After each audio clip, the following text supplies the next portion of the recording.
I taste something else, maybe celery. I think I'm getting what you're saying with the celery thing. I feel like this is the perfect finish for it. This is probably one of my favorite ryes out there. For palate, for me, it's gonna be probably a 3. See, I liked it a little bit more than you did. This reminds me when you get a brand new cereal box from Cinnamon Toast Crunch and you barely open it up and you get like that smack in the face of cinnamon. I'm gonna give it 9 and a 9. Whoa! I love everything that they do. I can absolutely appreciate the level of experimentation that they're taking on. I mean, there's a ton of different stuff here, and very few of these things tasted the same. Today we're tackling a popular, hard-to-find series from one of my favorite distilleries, Penelope. We're blind tasting and ranking every single bottle from Penelope's Cooper Series, including the latest Riviera, to find out which ones you should truly hunt. You're gonna get wildly different opinions from Jim, Adriana, and me, so let the chaos begin. Penelope's Cooper Series experiments with the influence the barrel maker, aka the Cooper, has over the final product. Most of these releases start with Penelope's 4-grain bourbon mash bill,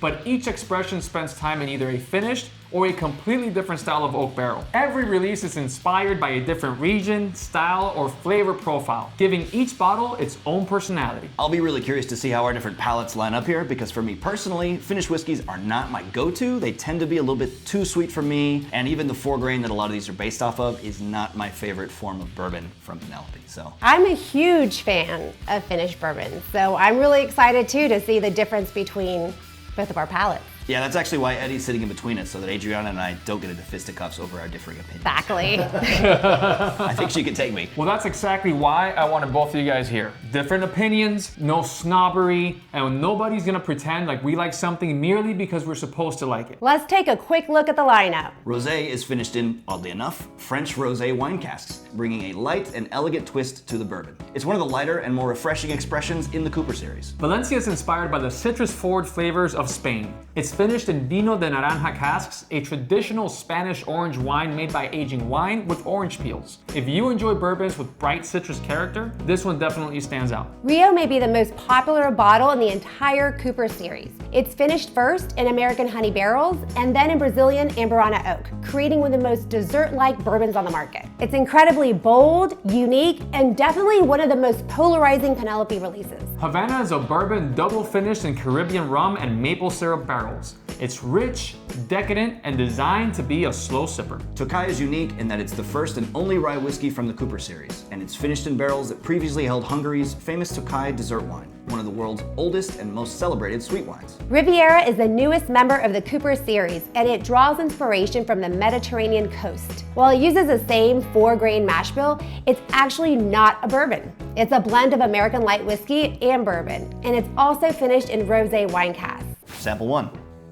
Okay, so I'm getting a little bit of a sweet note in this, like a strawberry jam. Ooh, that's a good note. A little bit of like this herbaceousness, a little bit of chocolate. I think it's a little bit of a minty, chocolatey thing. I think I've decided what I know what this is. What do you think it is? It just smells a little bit like a rye to me. Knowing there's only one rye in here, it's the Tokaji, I'm thinking that's maybe where we've started off. I'm kind of leaning on that direction as well. For me on the nose, I'm gonna go with I'm gonna give it a 7. Okay. On the nose. I could jive with the 7. I was thinking the same thing. I was gonna do a 7 because then the rest you can kind of go up or down. And it's pleasant, I enjoyed it. I will completely agree with you guys. I'm gonna give the nose a 7 as well. I think that it was very nice and very enjoyable, but there's room for improvement there. Well, initially when I first nosed it, it was a little bit sweeter. Just like, I just thought of like sugar. And then as I keep swirling it and nosing it, I started getting more of like a mint or some type of like herb. So mint is typically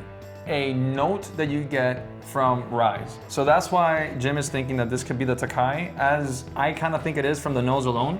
We haven't tried it yet, so let's see. If that's not a rye, they're doing something else with their finishing processes that are making it taste very similar to a rye. Yeah. That's like classic rye notes. There's an earthiness there, a little bit of a grassy thing. I mean, I think herbal, you mentioned herbal earlier, Adriana, and I think that was spot on. I'm getting some nice notes of herbs and mint, a lot of mint in this, but then it's sort of coated in this like jammy texture. It's very, very nice, it's velvety. It's very enjoyable, and it's not overwhelmingly sweet. No. I think that the grain plays really nice with the finished barrel, and it gives it a really, really nice touch. It is very oily. I get more of the mint, and I feel like I taste something else. I just can't figure it out.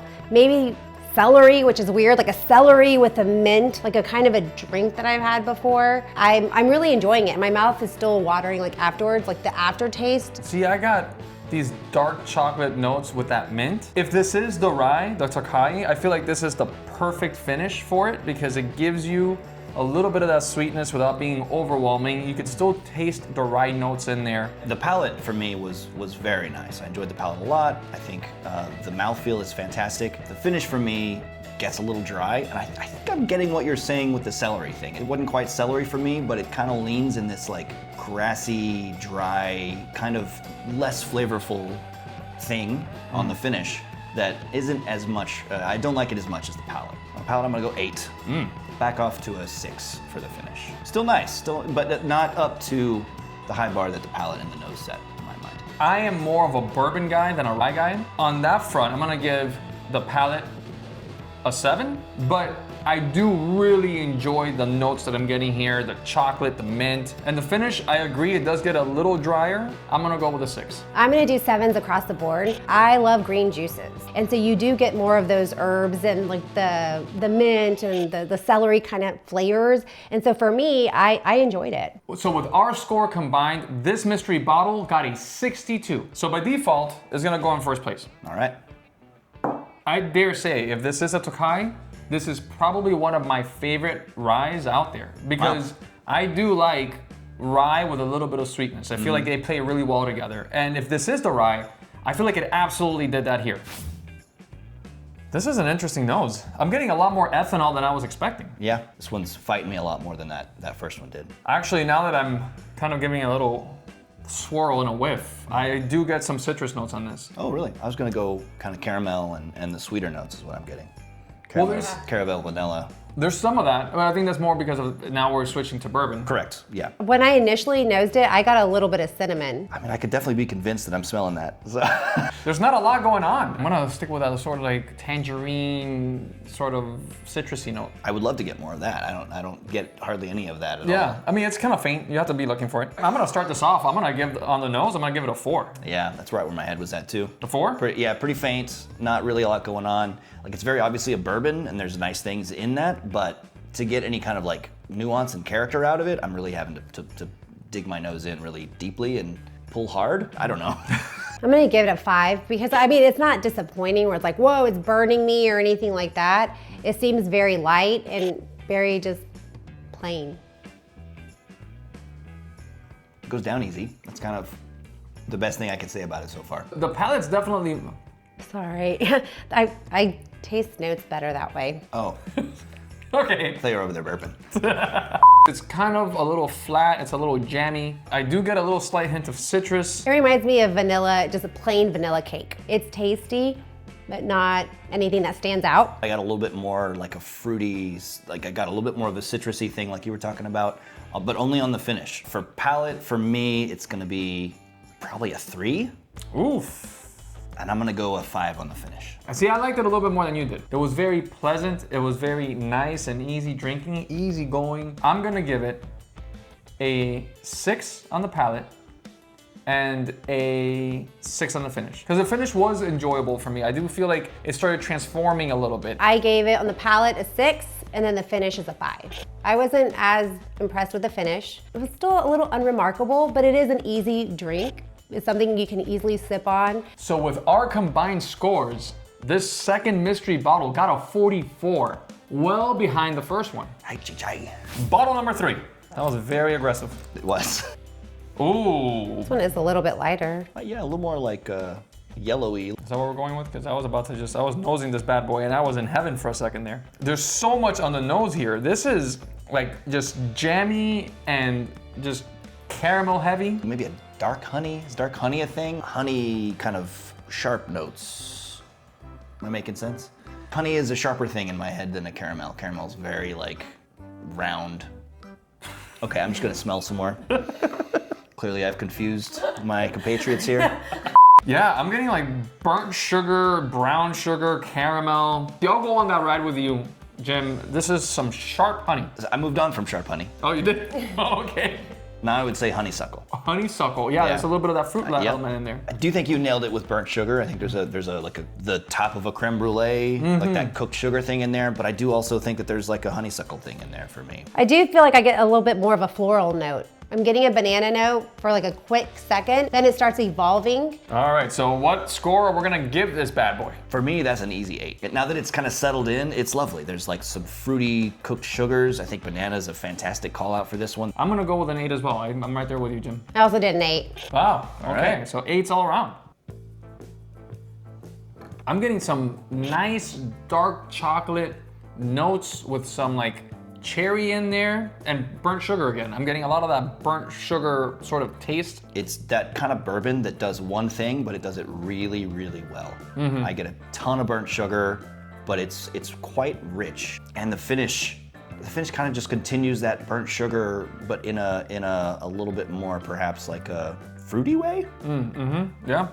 Perhaps. To me, it kind of reminds me of like banana pudding. I still get some of the banana, but with a lot more sugar. But I feel like it's a little bit one note. For me, the downside of a bourbon that does one thing but does it really well is that my palate kind of gets tired of it after a while. So it'd be a hard thing for me to go back to on like a super regular basis. I'm gonna say 8 on the palate, and I think I'll go a 7 on the finish. And I think the only reason it gets a knock on the finish is just because there's something happening on the mouthfeel for the palate for me that I really liked that wasn't quite there on the finish. The finish is a little shorter than I want, a little more subdued than I want for something that has such a huge punch on the palate. I'm gonna give it 8 across the board. I like it better than the first one, even though I do like the first one as well. I like sweet stuff. You sure do.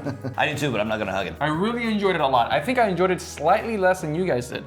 So I'm gonna give it a 7 on the palate and a 6 on the finish. Well, I knew that at some point there was gonna be a battle here, and I'm surprised that I'm the one that scored it less than you guys did. With our combined scores, bottle number 3 got a whopping 68 points. And now that one leaped to first place. You know, we're only 3 in so far, but this has been a lot of fun. I'm used to doing this on my own, so thank you guys for tasting whiskeys with me. Oh, of course, man. And you know what? We do tastings like these every month with our Patreon community. For about the price of a couple of cups of coffee, you could join us in our live virtual tastings, chat with us on Discord, and get a copy of my book, The Art of Tasting Whiskey, and receive priority access to our exclusive barrel picks. Joining Patreon is the best way to support the channel while becoming part of an awesome whiskey community. And if merch is more of your thing, we've got you covered there too. Check out our favorites like malt whiskey tea, the You Can't Handle the Proof tea, and our official Barrel Hunters Glencairn glasses. Also, our online whiskey bottle shop. Every membership and every purchase helps us keep making videos like these, and we truly appreciate your support. It's a win-win. Now, back to the tasting. All right, this is about the same color as all the other ones. Pretty much. I feel like this one's a little bit lighter, no? I feel like you said that for the last two. That's fair. Oh, what am I getting here? It's like toasty apple cider? I mean, I'm getting a little bit of the apple cider note that you're getting here. This is weird. This is I did get more fruit. Yeah. In this one. It's fruit forward. It's a little dusty too. I'm getting a little dusty note in there. Man, I'm stumped. I'm getting, again, a little bit of citrusy notes in there, a little of like fruit. Wow. We can't take you anywhere. Of like fruit. Wow. I've been practicing my spin. Yeah, clearly. I do get like a pear note, like a green fruit and pear notes. Yes. There's a sweet, maybe honey thing again here. Yeah, I think this one to me gives me more honeysuckle than the previous one did. There's more ethanol in this one than I would prefer. Yes. Yeah, the nose is a little bit more subdued, and that lends itself to a little bit more of the ethanol nose. That earlier one, it kept changing. It was a different thing every time I put my nose to it. This one's been the same pretty consistently. It's not bad, but I would say this for me is a 6. I'm gonna go a little step lower, Jim. I'm gonna give this one a 5. I did get some notes right away of like that honeysuckle and the sweetness in that regard, but it's kind of just very like surface level. It's not like, it doesn't jump at you. Even though when we first smelled it, we said, whoa, what is this? I changed my mind very quickly. That's why. To me, it reminds me of like a green apple hand soap. That's like, you can barely smell it, but it's there if you really like try to smell your hands after you wash it with the green apple soap. I'm gonna give it a 4.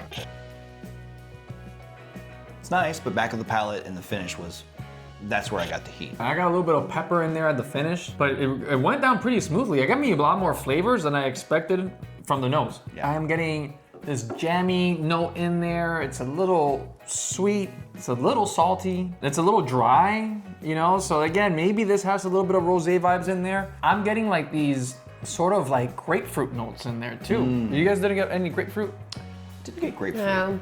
I got grapefruit. For me, it was kind of an apple jelly is what I got initially. And then that turned into, a little bit more of a spicier, I could see the pepper being in there. For me, it was very unremarkable. It just, I got more of the heat. I wasn't the biggest fan. It just had like a dry finish afterwards. I think that's what I'm tasting. I think there's some elements of a drier, kind of vaguely fruity thing. This gives me those quintessential notes of rosé, where you're getting a little bit of the sweetness up front and then a little bit of the dryness. Because of the pepper and the heat, I'm going to guess that this is the American light whiskey talking right there. And I'm gonna say that that's a Riviera. I'm not the biggest fan of this one. I don't like the aftertaste at all. Okay. Like I want to drink some water and try something else because I'm Wow. not, I don't like it. I'm gonna give it a 4 across the board. Wow, 4 and a 4. Yeah. And a 4, because you gave it a 4 on the nose as well. You have sunk my battleship because I was gonna rank it a lot higher and now you just brought it down. But that's the beauty of this whole thing. I mean, that's why we're doing this. And the average is what's gonna win. So Different strokes for different folks. I'm gonna give this one a 7 on the palate and a 5 on the finish. Because it did kind of just burn a little bit there on the end, and I wasn't a fan of that. So I gave this one a 6 on the nose. I'm gonna stick with 6s. I'm gonna give it 6 across the board. I do find it pretty pleasant, it's pretty enjoyable. It is a little bit more on the delicate side, and there's elements there, there's flavors there that I do like, but they are a little more kind of gentle and quiet than I'd like them to be. So with our combined scores, this mystery bottle number 4 got a 47. And now this one ekes into 3rd place and pushes sample number 2 over to 4th. Before we move on, I think that last one we had was the rosé. Well, there are 2 different rosé finishes. All right, so what color are we getting? Is it about the same as all the other ones? No, this one's darker. It is darker. Oh, Yeah. well, there goes that joke. All right.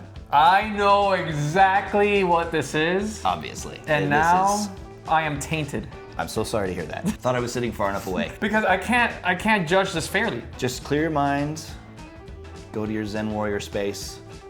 Don't let those things influence the other things that are gonna come out of your mouth. This is cinnamon toast crunch with a nice little bowl of milk, and then that's not sweet enough for you. So you have to put a little bit of maple syrup, a little drizzle over the cinnamon toast crunch. and then Cinnamon you take toast crunch not sweet enough for you? Not for me, not this time, not this time, not in this glass, Jim. And then you just eat that and you're like, wow, I didn't think that I needed this to be any sweeter, but now that I drizzled that maple syrup on top, it's incredible. And that is right here, what I'm getting in this glass. This absolutely is Rio, and I'm gonna give this a 10 on the nose. This reminds me when you get a brand new cereal box from Cinnamon Toast Crunch and you barely open it up and you get like that smack in the face of cinnamon and like the sugar and like that bread. For me, this is straight up childhood memory of actual cinnamon toast. This is like the first thing that I learned to make for myself as a kid was like grab some bread, butter that thing, sugar and cinnamon in equal parts, meaning very heavy, and pop it into the toaster and try my best not to burn that shit. If you're looking for something that is everyday, this wouldn't be it. But this is something that you could grab and sip every once in a while and say, wow, I want something truly unique. This is it right here. This is a pat yourself on the back whiskey, absolutely. On the nose, I'm gonna give it a 9. Oh, okay, not quite a 10, but it's still respectable. I like that, I'll take it. You're not gonna like this. Oh, I'm just gonna give it an 8. Still pretty good. There's enough of a maple note in there for me that it's pulling it back a little bit. It's taking me out of the experience. Just give me the Amberana punch to the nose. Happy to have it. I'm about to give you the punch in the nose. That's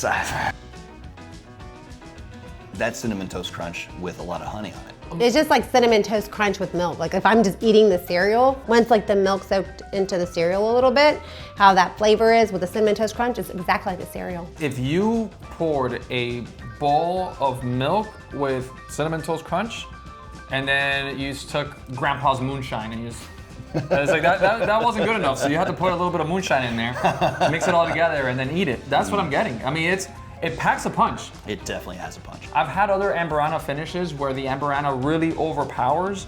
This one to me doesn't overpower it. It's like Amberana and honey or maple syrup, and they all work very nicely together rather than clashing with each other or rather than one overpowering the other. It's a lot like the Isla Scotch where it's very polarizing and you either love it or you hate it, but I love polarizing whiskeys. Yeah. Again, there's a place and time for them. I'm gonna have to give this a 9 on the palate. I'm gonna give it a 6 on the finish. I do think that the finish is very sweet.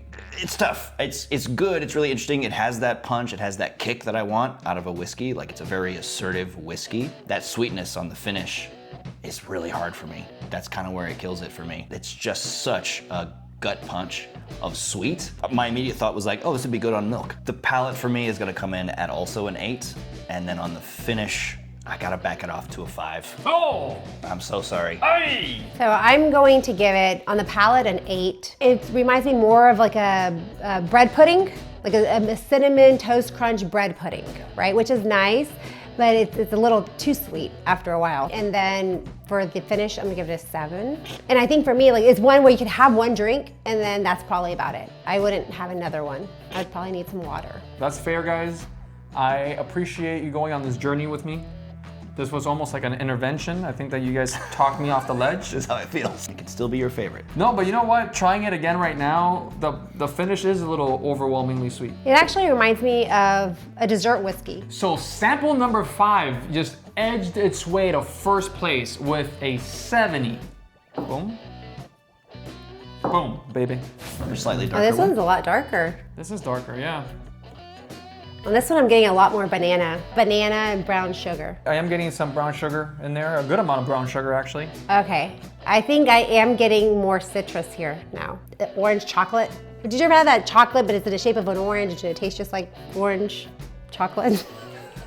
Yeah, I do know what you're talking about. Yes. Yeah. I've seen those before.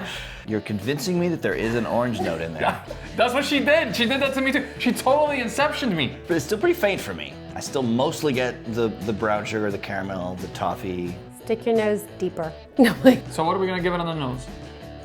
Nose for me is right down the middle. It's a 5.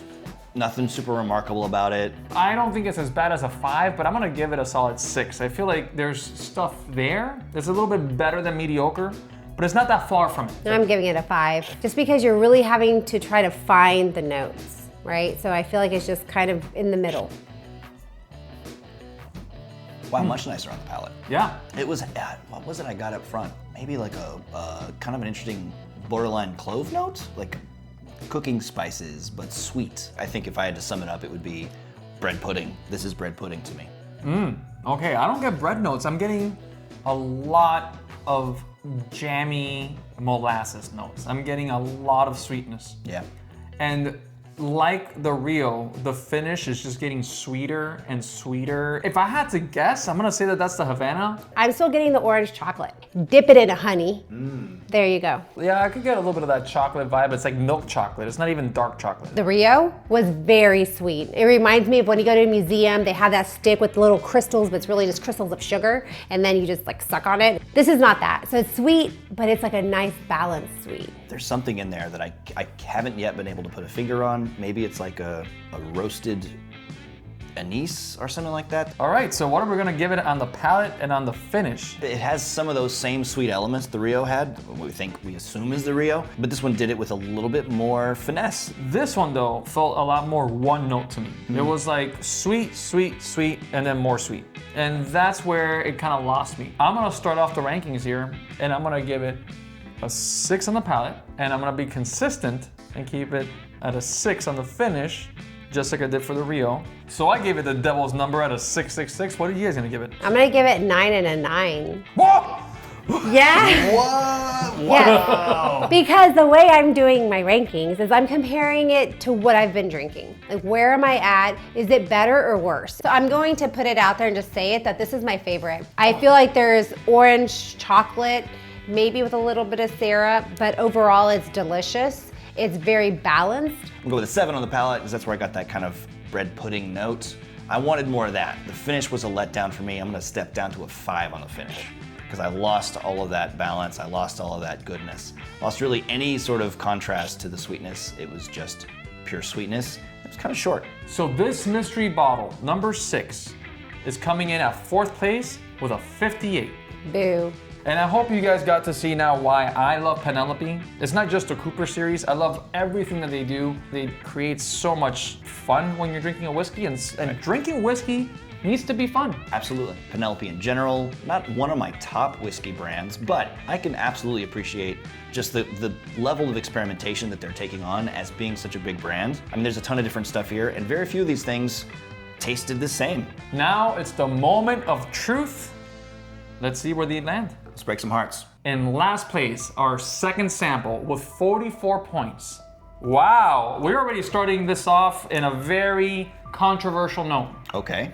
Sixth place is in fact Valencia. So that's the one that's finished in orange wine casks. In fifth place, this is sample number 4. This one came in with a whopping 47 points. We have the Riviera. Oh, okay. All right. In fourth place, sample number 6 with 58 points.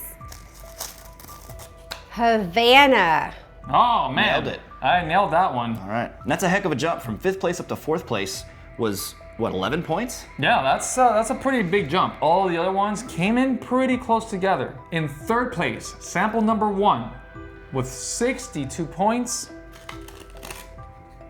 Sure enough, Tokaji, the rye whiskey from the Cooper series. Okay. That's what we thought that was. We're good at this, Jim. We're good at this. That's right. I forget. So in second place, sample number 3, which came out with 68 points. Ooh, all right. The Rosé. Wow. And that is their first release in the Cooper series. Oh, wow. Yeah. Still one of the best. It's still an oldie but a goodie. And that's probably the easiest one to find. Then in first place, sample number 5 with 70 points is Rio. Yes! If there's one thing this tasting proved, it's how important the barrel is in the flavor of the whiskey. If you enjoyed today's blind tasting, make sure you hit that like button and subscribe because we've got a lot more blind rankings, distillery showdowns, and whiskey reviews coming your way. And let us know down in the comments which Cooper Series bottle is your favorite. If you've tried several of them, how would you rank them? We read every single comment. Until next time, Cheers.